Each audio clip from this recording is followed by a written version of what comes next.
Hey everyone, welcome to this All Terrain Trails episode. My name is Johannes, and today I wanted to talk to you guys about my experience with the 5 kilowatt Vevor Diesel Heater. Now, this is going to be kind of a first impressions review and what I think so far. So, we have about 8 nights camping with this heater, ranging from temperatures about plus 5 degrees Celsius all the way down to negative 20 degrees Celsius. So although I can't give you an extended long-term review right now, I can give you my first impressions of the product overall.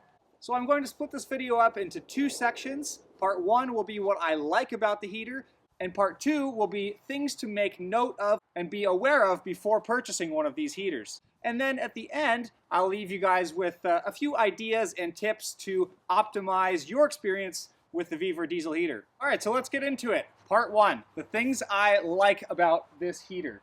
Number 1, it is small and compact.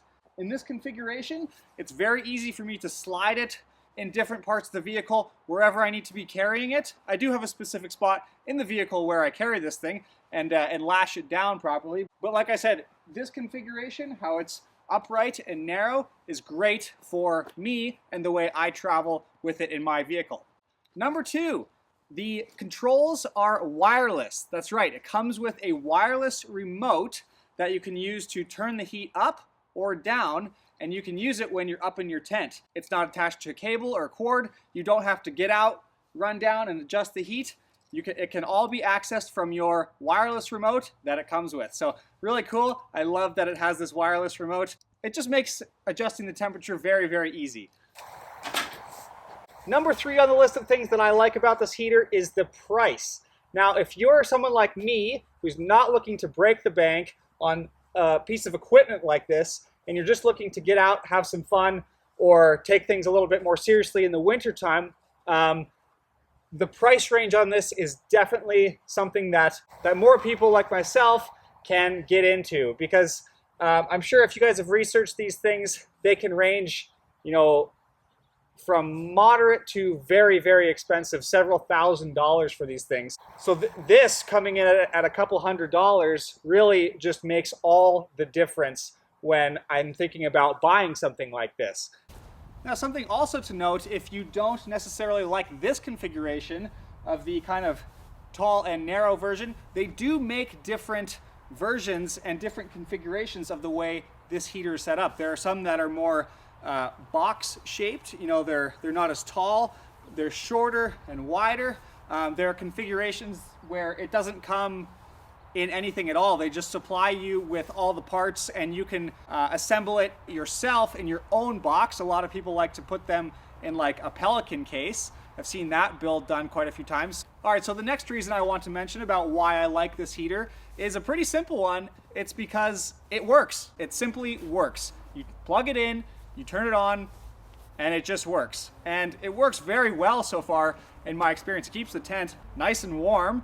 I haven't had any issues with it so far. Now, I have had it run out of fuel once, but that was on an extremely cold night at negative 20. It did go through fuel a little faster than I would have expected, so something to keep in mind for those very, very cold nights. But in general, the thing just works, no problem. Okay, now let's get into the things that you should take note of and be aware of before purchasing one of these heaters. I was a bit skeptical about the quality of these things, as I'm sure many of you are, because of the price, like we mentioned earlier. How can it be so cheap? Something has to be different about this heater than the very expensive ones. And I will admit that some of the components could be considered lesser quality, but the components that I'm referring to are not necessarily essential to the heater itself. So it's things like small clamps, maybe this cover here, a couple of these plastic handles on top, right? Some of those things, I will admit, are not top quality, but they're not essential for the running component of the heater. All of the research I have done indicates that the actual core of the heater and the heat exchanger in the heater is actually high quality, but where they cut cost was the small details on the outside, the clips, the handles, small things like that did take a quality hit. But in my opinion, for the price, it's still fantastic. You will need a small amount of mechanical know-how and know-how to operate hand tools, screwdrivers, socket sets. Some of these components come disassembled, such as the exhaust and the intake piping. You will need to fit those and screw on the clamps and bend them and twist them and put them where they should be. I'll show you here in a minute what I mean. But keep in mind that some of these components do come disassembled, and you will have to use basic hand tools to put it together before you can use it. Okay, so something else you're going to want to be aware of when you first buy this is you're going to want to kind of take the cover off and look at some of the componentry inside, and I'll show you what I mean and how to do this. So it kind of comes with these on this model. It could be different for other models, but for this model, you undo these clips here. There's 2 on this side, 2 on the back side. And then this cover lifts straight up like this.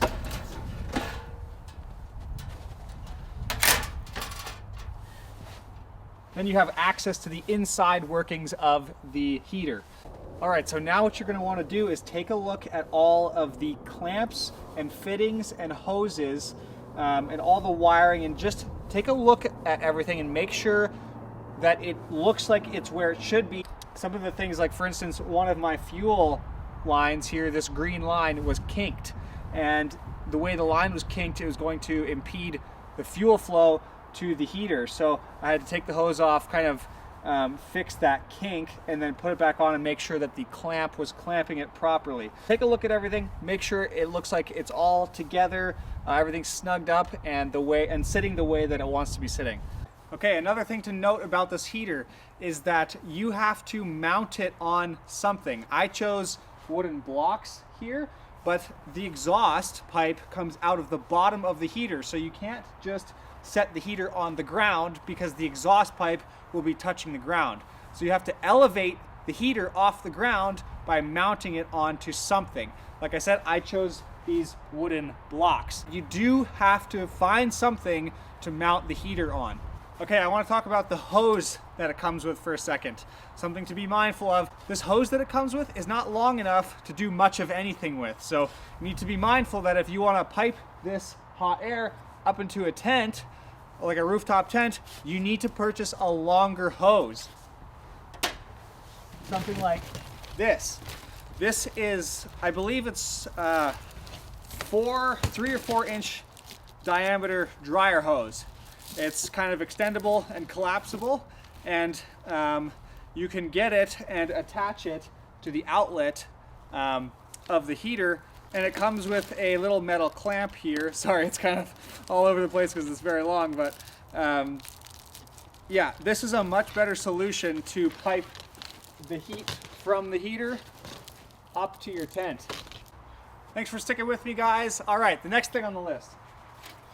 The plug, the actual physical plug that you use to plug into your 12 volt or whatever you're going to be using to power this thing, you need to purchase that separately and attach it yourself to the wires provided. So when you buy this thing, it comes with the wires to go to the heater, but there's nothing on the end. It's just open wires for you to attach whatever fitting you want to the end.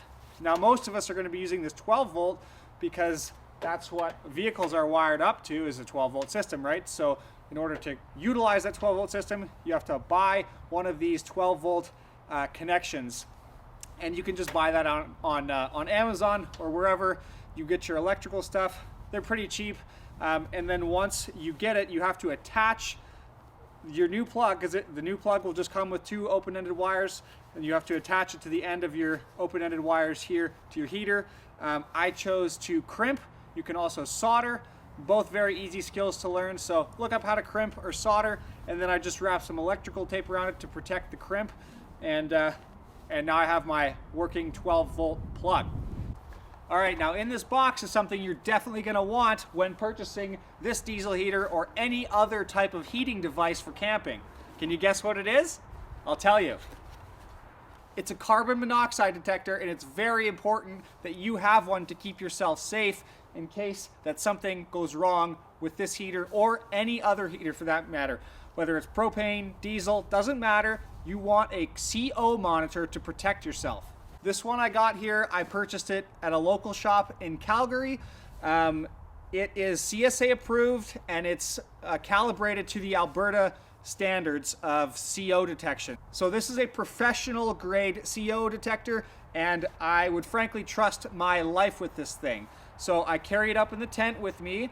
I put it directly next to the end of the hose, and I just leave it there. There's also a clip on the back of this one. You can clip it to something, and I just leave it there, and it just gives me peace of mind that if something were to happen in the heat exchanger of this, and now all of a sudden I'm getting CO pumped up into the tent, this thing is going to let me know. So if you guys get this heater or any other heater, be sure you accompany it with a CO monitor that you would trust your life on. Some of the ones on Amazon are a little risky, a little sketchy, and they don't necessarily do the same job that something like this professional CSA grade approved CO monitor does. So get yourself something that you would put your life on, guys, because this heater is great and it works fantastic, but at the end of the day, things can happen and you want to protect yourself. All right, I wanted to touch on fuel consumption because it is an important topic to think about when using one of these heaters, because you need a 12-volt source and you also need to carry a little bit of extra diesel and a jerry. So this tends to go through about a tank of fuel over 12 hours, which isn't too bad actually. So carry some extra fuel and a jerry can, and fill your tank up every night.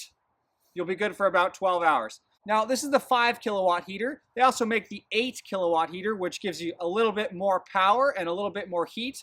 But in our experience, the 5 kilowatt does just fine, and it gets above 20 degrees Celsius, no problem. Keeps the heat in the tent all night. All right, guys, thank you so much for watching our Vevor Diesel Heater review. I will leave a link in the video description where you can go pick up your own. We are affiliated with Vevor, so if you do decide to purchase one of these heaters, check out my link. I get a small commission, a small kickback if you do purchase through our link, so greatly appreciate it. Overall, my experience of this heater has been very positive, especially for the price. To me, you can't beat it. Now, I am biased in my opinion, but I use equipment that I believe in and that I like and that I would use for myself. And let me know what you think of this review. Do you guys want to see more reviews? I have a lot more equipment that I use out on the trails and over multiple days of camping that I could review. So let me know what you guys think of this review, and please consider subscribing for more. Thanks again, and we'll see you in the next adventure.